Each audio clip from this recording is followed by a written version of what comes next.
Welcome back to Ireland AM. Now, it's been almost 15 years since Esra Uyrun vanished from her Dublin home.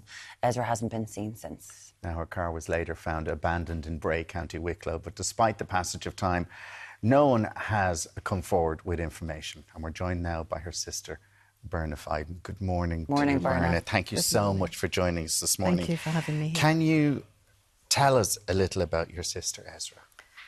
My sister is such a loving person, caring person, and she would be out there to help anybody at any given time. And she was very artistic. She was, she did quite a few charity events also. She just wanted to help people. That's the type of person she was. So, can you tell us what happened the day that Ezra was last seen?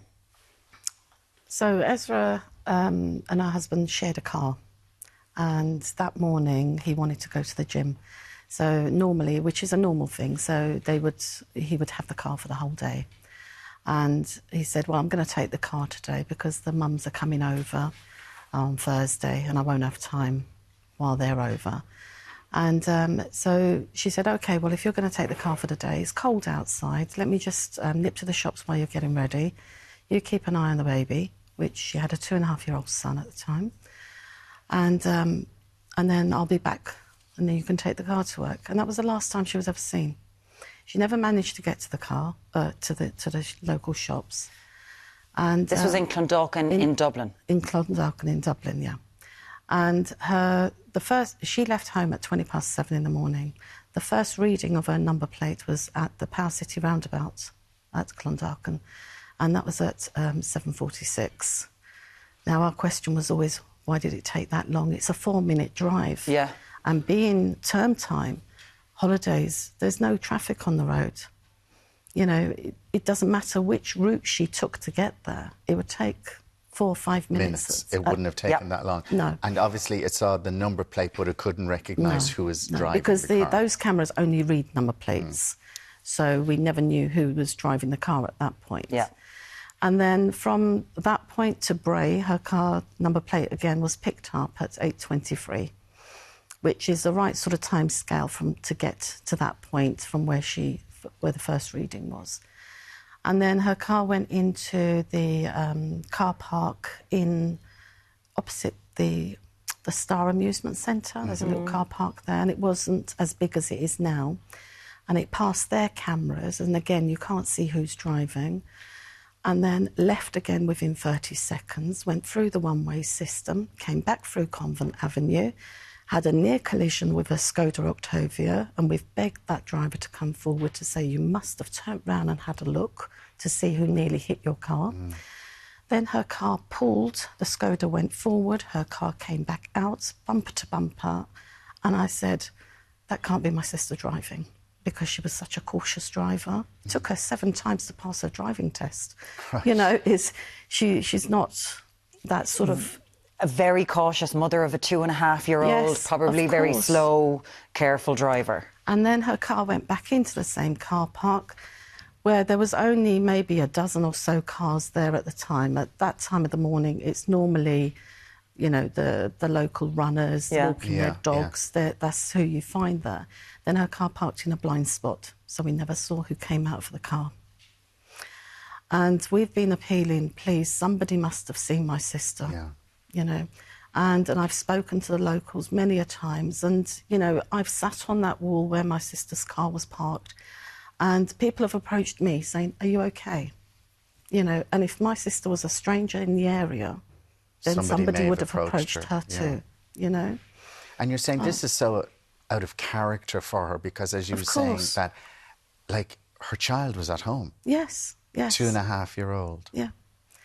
I mean, I spoke to her on the Sunday before she went missing. She was giving me a shopping list. When I was in London, I forgot to pick up these bits. Mum's coming over Thursday. Can you make sure you put a few bits in her bag? And I said, no, that's not a problem. I said, I'll call you when I drop her off at the airport and you call me when you pick her up. And that was the plan. And then she phoned one of her friends on the Monday to wish her friend a happy birthday, her friend's son a happy birthday, because he'd just turned 2. Yeah. And, her friend said, we just spoke. There was no, There was no unusual Because you're always thing looking in out her for voice or anything anything, yeah. unusual. And her neighbour saw her on the Tuesday, said, you know, she was taking out rubbish and she had her blinds up, and she said, "Well, you're doing spring cleaning in February." She goes, "Oh, mums are coming over." Yeah. Yeah. I'm So excited. she's looking forward to, obviously, your mum's visit. Because even she said to me, like, oh, she said, "I'm so excited." She goes, because, you know, her birthday's on the 1st of March. And she said, like, with mum coming over, I haven't spent my birthday with mum in a while. And she goes, "I've booked a nice spa and a posh restaurant, so I'm going to surprise the ladies when they come over." So she'd made plans, you know.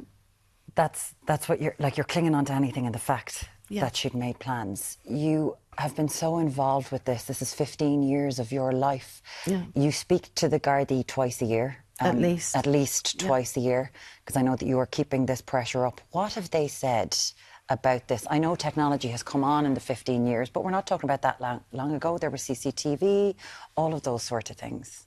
Not a lot. Not a lot. There's not a lot of information out there. Because nobody's coming forward with any information.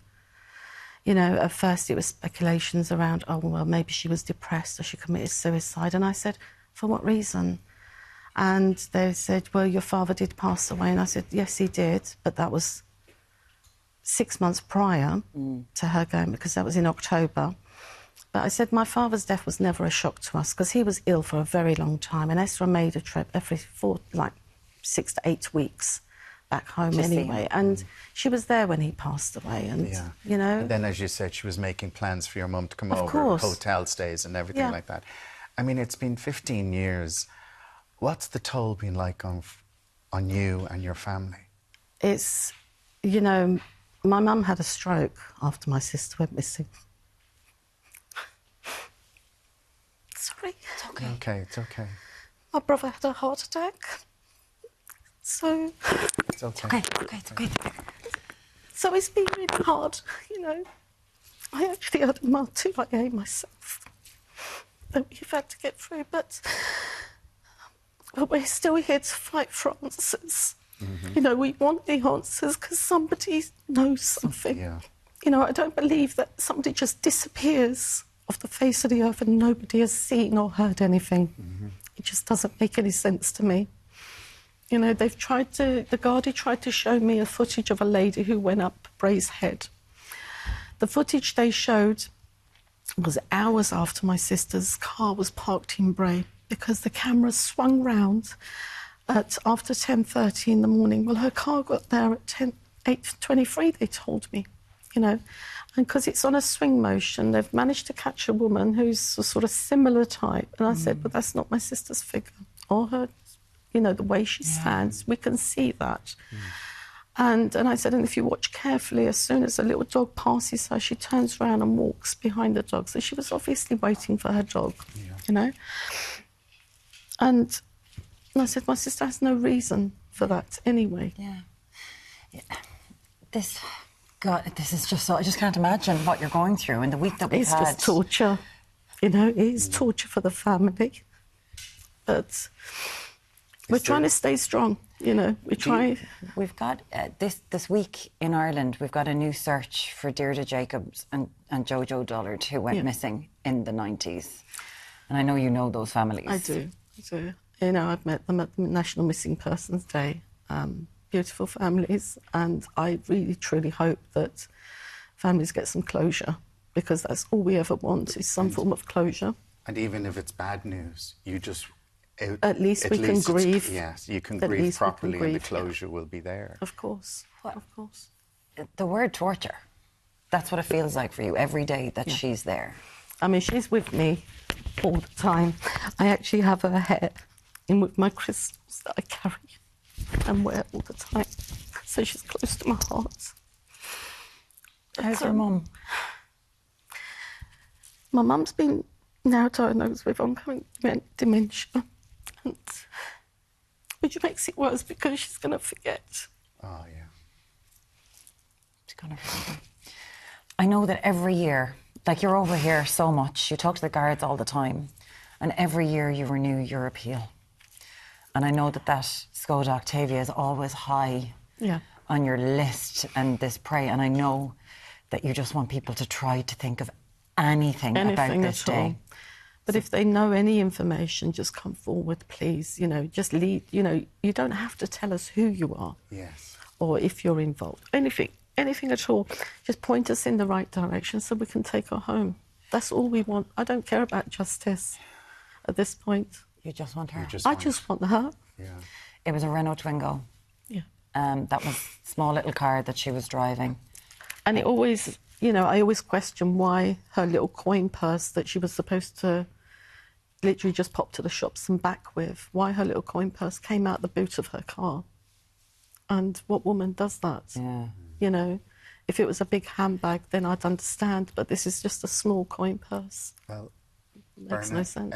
as you said, you're here because you're looking for anybody who has any information to come forward, and the Garda Confidential line is 1800 666 111. That's 1800 666 111. If you know anything, people might think, oh, the smallest little thing just might help. Of course.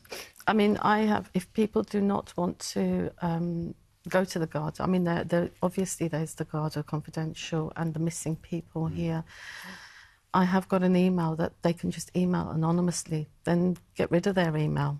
But I can pass that message on to the Garda if they didn't want to do it themselves. We won't give that out on air, but people can get in touch with us if they feel that they would like to. I mean, I'm on contact social media anyway. Yeah. I've had people email me in the past, but we just need solid information.